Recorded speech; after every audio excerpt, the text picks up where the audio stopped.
Bismillahirrahmanirrahim. Para jamaah, melanjutkan pelajaran kita dari pembahasan sebelumnya mengenai cara memberikan sodakoh yang utama. Jadi sodakoh itu amalan yang berpadilah besar, tetapi kita kudu punya ilmunya. Jangan asal-asalan sodakoh. Sodakoh itu selain modalnya ikhlas, kita kudu tahu ilmunya, jangan modal ikhlas doang. Jadi kalau kita kerjain nih adab-adab ini, maka sodakoh yang kita berikan itu lebih bernilai lagi lipatan pahalanya. Ya, kemarin dibilang bahwa sodakoh itu pada tempat-tempat mulia pahalanya berlipat ganda. Pada waktu-waktu mulia, Ramadan, Jumat, ya, berlanjut lagi, berikan sodako itu kepada orang yang terdekat di antara kalian. Selain bisa manjangin silaturahim, mempererat hubungan keluarga. Jangan yang jauh-jauh kita bagi, tapi sama keluarga sendiri kita lupa. Itu diomelin. Walaupun boleh ya, tapi nggak abdul. Bahkan kemarin apa musuh kita disuruh kita kasih sodako. Musuh. Berikan musuh itu kepada, berikan sodakohmu itu kepada musuhmu. Kenapa? Buat mengikis hasudnya dia, buat mengikis kejahatan dia. Terutama musuh-musuh dalam selimut. Ada saudara yang kalau nemu akrab buat emang mau kemana, padahal dia gedeg buat meluh. Nah, yang model begitu tuh, ya, itu kan kemarin tuh dibilangin adab sodakoh, jangan apa kita lalaikan. Bukan sekedar ikhlas, tempatnya juga ngaruh, sama siapanya juga ngaruh. Itu gue biasa. Wa bi atyabi malihi, dan hendaklah bersedekah itu dengan harta yang paling bagus. Ngasih pakaian, syukur-syukur yang ada mereknya. Nih ngasih kain haul, kain yang kira-kira udah kayak sarung tahu, saringan tahu, yang asal dipakai pada gatel. Begitu habis mandi kita pakai, bulu pada nyangkut, udah kayak saringan tahu. Jadi tuh orang cuman tahu sodako tapi kagak tahu ilmunya. Dia doang yang ikhlas, yang dibagi kagak ikhlas. Bener dikasih basic, men begitu dicium udah rada-rada bau. Bener itu beras pudiah, temen yang udah kutunya beras raskin dipakai. Walaupun boleh-boleh aja, makruh itu dikerjain. Ketika kita ngasih sesuatu, ya, yang kagak baik, yang udah kagak layak, hukumnya makruh.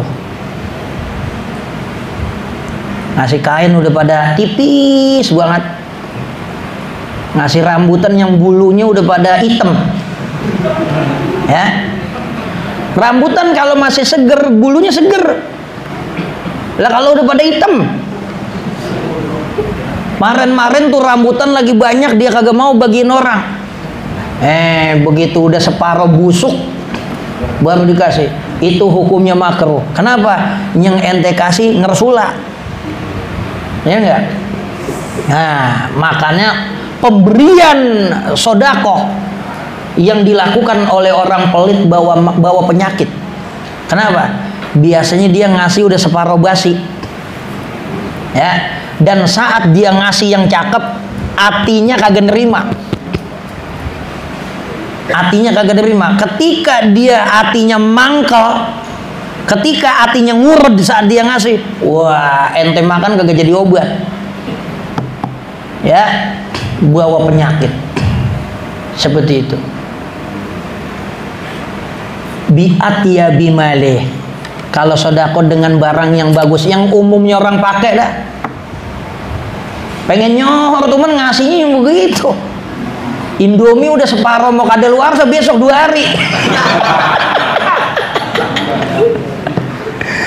Dia beli barang murah yang udah 2 hari kadaluarsa. Ya Allah. Ya. Itu enggak abdol, jadi makruh yang begitu. Makanya ini perlu ilmu sedekah. Jangan cuma demen sedekah lah, ilmunya dulu pelajarin.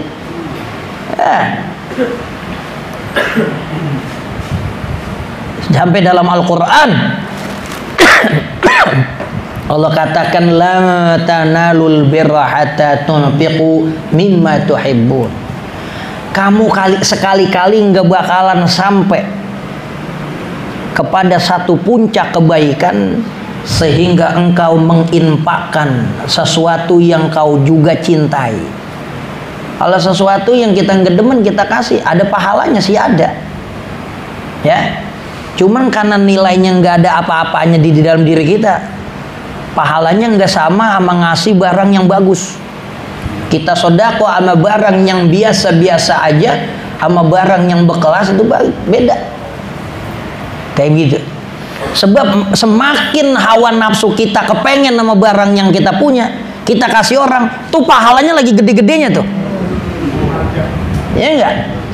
Nih buat tuh lagi kita sayang-sayangnya orang minta, loh lagi kita sayang-sayang, pahalanya gede buat itu yang begitu. Nah, yang dikata wabi atiya bimalih, cari sodako yang paling bagus. Sama kayak ngorban, semakin gede semakin cakep. Fisik itu hewan, semakin gede pahalanya. Jadi kalau ada orang korban asal-asalan, umurnya juga diragukan. Tuh kambing-kambing dompet, pantatnya udah tepos banget. Ya enggak? Anak kambing kali dibeli. Kudu belajar ilmunya, jangan segelagu-lagunya. Makanya korban si Habil yang diterima nggak pada? Karena dia nyari yang paling bagus. Tuh kambing yang paling dia sayang, yang paling gede. Makanya korban dia yang diterima. Allah kirimin api, itu diambil sama api. Dulu zaman dulu kalau korban diterima tandanya begitu. Orang-orang kaya, orang-orang yang punya duit, orang-orang yang pengen korban nyari kambing yang berkualitas, ngamalin ilmunya Habil. Orang yang berkorban selagu-lagunya, umurnya kagak dilihat, ya enggak? Bagus apa kagak? Wah, itu dia ngamalin ilmunya si Kobil. Lo Kobil apa? Ah udah, dia petani, tapi dia nggak mau ngasih yang bagus. Dia cari aja yang selagu-lagunya itu, yang udah pada kuplek. Akhirnya kagak diterima. Zaman dulu ikhlas sama bagus nggak boleh dipisahin. Ikhlas sama apa? Zaman sekarang ikhlasnya doang. Ya enggak? Zaman dulu ikhlas sama bagus sama banyak nggak boleh misah tuh. Itu sepaket itu. Sehingga ayat Quran ngomong begitu. Nggak bisa kalian itu nyampe dalam derajat takwa yang tinggi sebelum kalian berani ngorbanin, memberikan sesuatu yang sedang kalian cintai. Kenapa? Ngapa Nabi Allah Ibrahim disuruh nyembeli anaknya? Padahal ontanya banyak, sapinya banyak. Kalau emang mula-mulanya mau korban kambing, kambing yang model bagaimana yang Nabi Ibrahim kagak punya? Ketika Nabi Ibrahim lama nggak punya anak, nggak ada sesuatu yang paling dicintai sama orang yang lama nggak punya anak melainkan anaknya. Ketika Nabi Ibrahim sedang cinta-cintanya sama anak, Allah nggak mau diduain sama Nabi Ibrahim. Sama harta lu bisa bagi orang. Nah, lu lama kagak punya anak, lagi demen-demennya sama anaknya, lu potong tuh anak, ayo. Bayangin lu. Lah sejarahnya bagaimana sih? Kagak ada yang namanya macan serigala makan anaknya. Oh, ini Nabi disuruh motong anaknya. Allah cuman pengen uji Nabi Ibrahim. Mau apa kagak dikerjain? Namanya Nabi, orang yang paling dicintai Allah, biar kata anak, jangan kata atuh. 100 gue punya anak, gue mau sembelih. Wow. Padahal lagi demen-demennya tuh punya bini tua kagak beranak gabung.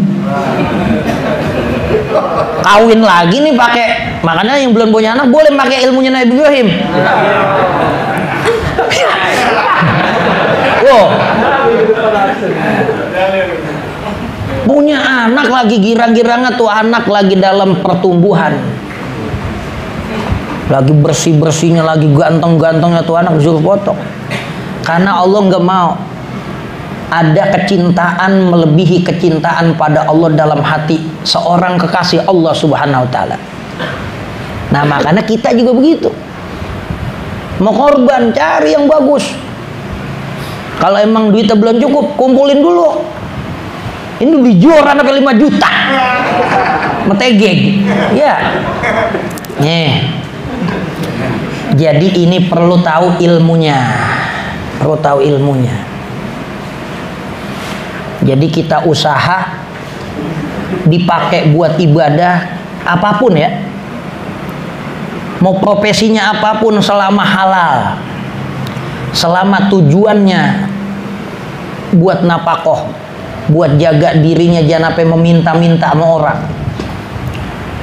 Ini ada riwayat sahabat namanya Sa'ad bin Mu'adz radhiyallahu an.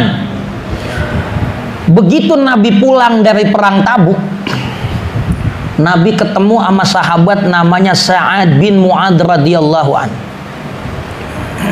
Itu Sa'ad bin Mu'adz kerjanya kuli. Begitu nemu Nabi, ini sahabat cium salaman sama Nabi. Begitu salaman, Nabi kan tangan lembut kayak agar. Nabi tangannya halus. Begitu dia salaman, berasa nih tangan sahabat kasar banget. Lebih beda orang yang kerjanya di ruangan AC yang nyari buangan tosan. Ya, tangannya beda. Begitu Nabi salaman, wah, sisik gabus sama ular kadut beda nih. Kalau tukang ngerogohin, dia bisa bedain mana kocolan mana ular. Begitu Nabi salaman, Nabi kata gini, "Malladhi ankabat yadaka?" Sesuatu apa yang nyebabin tangan ente kasar? Ditanya sama Nabi, ngapa tangannya kasar? Orang kalau bekerja megang kampak, megang pacul, lah, bukan kapalan, mobil-mobilan juga kali.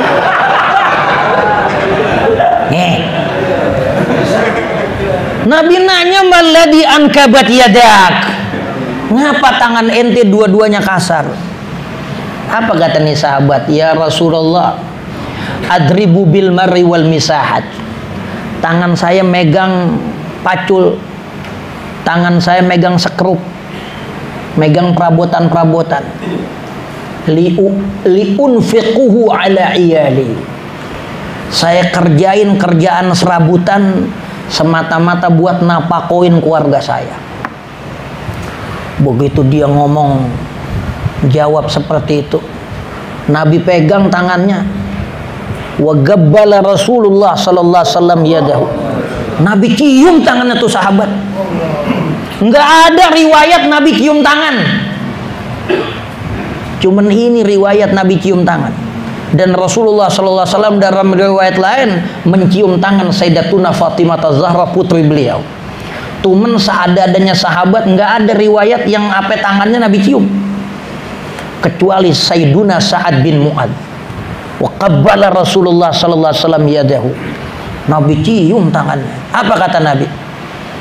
Hadihi yadun lam tamassahun naru abadan. Ini tangan karena dipakai buat kerja nyari yang halal, ini tangan ini nggak bakalan dibakar, disentuh oleh api neraka. Bayangin, apa ada riwayat kayak begitu? Makanya pekerjaan halal selama halal, mau apapun dia, mau jadi tim oren, ya. Ada orang di comberan ngayak-ngayak, kita kata nyari encu. Mau apapun kerjaan selama bukan ngambil barang orang, bukan zolimin orang, maka perbuatan itu mulia. Lebih baik ente jadi kulit, tangan ente kasar dengan kerjaan itu, ketimbang tangan ente halus tapi ente nggak tanggung jawab sama keluarga, tetapi ente ngerjain barang haram. Naudzubillah, hadihi yadun lam tamassahan naru abadan. Ini tangan yang kagak bakalan disentuh oleh api neraka. Ya, ada orang yang nyari nafkah, in kharaja yu'awwil ya'ifuha ala iyalih. Ada orang kerja buat nyari nafkah buat keluarganya, buat dia jangan apa nyusahin minta-minta sama orang. Dia nyari nafkah, dia kerja buat nyenengin orang tuanya. Bahwa fisabilillah, itu namanya kerjaan jihad di jalan Allah, mau apapun usahanya. Ya, illa in kana yas'a, kecuali ada orang yang kerja riyaan wa mufakharatan, dia kerja tujuannya mau ngagul. Wah, rajin banget kerja, lemburan-lemburan dihajar, tujuannya ria, tujuannya sombong. Kata Nabi, wa kana fi sabili syaitan, orang itu kerja di jalan setan. Ya, kerja nyari yang halal, niatin buat sedekah, ngasih sedekah yang baik. Wa bi atyabi malihi, berikan sedekah yang terbaik. Wa yahrumu tasadduqu bima yunfiquhu ala iyalih. Ini larangannya nih. Kalau tadi perintahnya, semakin bagus yang kita kasih sama orang, semakin gede pahalanya. Dan haram memberikan sedekah bima yunfiquhu, dengan sesuatu yang dia bakal berikan sesuatu itu ala iyali, atas keluarganya. Emang jatah buat anaknya, jatah buat bininya dikasih orang. Ini salah ente. Keluarga ente kagak pikirin, tapi ente mau nyari pahala yang wajib. Ente kalau mau bini sama anak wajib loh. Kapan-kapan ente nggak ngasih, ente wajib bayar sampai kapan aja, qadain. Tapi kalau sedekah sama orang lain yang bukan tanggung jawab ente, itu mau kapan-kapan masih bisa. Sehingga dalam kitab fikih diharamin sedekah memberikan sesuatu yang jadi jatah wajib bini, nggak ada yang lain ya. Yang primer nih, cuman punya itu-itunya dia pakai, itu diharamin sama fuqaha, kecuali ada yang lain ya. Makanya duit jangan semuanya bini. Lu mau sedekah susah, lah udah kayak naruh duit di koran ada ular kobranya. Lah kapan mau ambil? Pokoknya duit mati itu di dompet 5 juta biar ada yang bini kagak tahu. Lah ini emang lu bakalan takut mau bini, lebih rokok aja minta duit mau bini. Lah Allah wala quwata illa billah. Mau duit berkontainer juga kalau punya duit susah ngambilnya, ribet. Enggak. Nih, kalau jatah itu-itunya yang jadi kewajiban ente buat anak bini, nggak ada yang lain, ente kasih orang, anak bini ente terlantar, wah haram, haram, boleh ya, kecuali emang anak bininya redo kayak sahabat itu. Ini anak bini lagi susah, yang ini tetangga susahan lagi mau mati, nggak apa-apa, karena mau mati, ya enggak. Enak gitu tuh perkara. Tapi secara normal kalau jatah itu-itunya yang bakal bini, ente nggak punya yang lain, ente kasih orang, wah ente zolim, haram hukumnya. Bima yunfiquhu ala iyale, kudunya jatah buat anak, ya ente pakai buat main judi, ente pakai buat pegitur, ya boleh nyenengin kesenangan tapi ngelupain kewajiban kita sama bini. Au yaqdi bihi dainahu, atau dengan sesuatu yang dia kudu bayar dengan sesuatu itu, dainahu utangnya, al-hala yang udah jatuh tempo.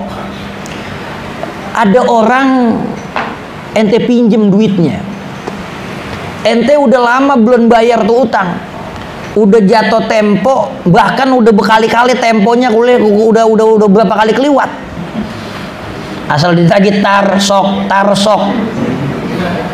Begitu kita punya duit udah jatuh tempo utang, kita pengen sodako sama yang lain, maka hukumnya haram. Sebab apa? Bayar utang hukumnya wajib. Kalau sodako yang sifatnya orang itu kita tolong, kecuali emang udah mati dah, itu lain lagi dah tuh. Kalau kita nggak kasih bakal mati nih orang nih, lain lagi. Tapi secara umum normal yang dikatakan sodako sunnah, sedangkan ente punya beban kewajiban, ketika ente duluin yang sunnah, melalaikan kewajiban ente sendiri, maka hukumnya haram. Au yaqdi bihi dainahul hal, kecuali utangnya masih lama, atau yang ditagih, atau dia ngutang sama orang yang kira-kira kagak mau buru-buru bayarnya, kayak utang sama Japun. Bukan dia kagak perlu duit, udah kalau masih perlu pakai aja, begitu ngomongnya. Iya. Ini ngomongnya dainahul hal, dia kudu bayar utang, tapi dia sodako. Sebegitu orang mau sodako, punya tuntutan wajib utang, dosa dia. Apalagi lu bakal bayar utang lu pakai buat jalan-jalan, bakal sodako. Kita punya utang yang wajib masih haram, bakal sodako. Padahal sodako dapat pahala, nyari pahala. Tapi ketika yang wajib ente tinggalin, bukan pahala yang ente dapat, dosa. Kalau lagi banyak utang, sodako op dulu. Kecuali utangnya masih apa? Masih lama. Ya, niatin dah tuh sodako, jangan ngaso kalau omongan itu. Memang sodako buat ngelancarin rezeki. Kecuali udah jatuh tempo, dan yang punya juga nih, yang kita utangin udah kagak sabar. Ya, itu jadi salah. Dainahul hal, utangnya udah jatuh temponya. Mudah-mudahan banyak manfaat.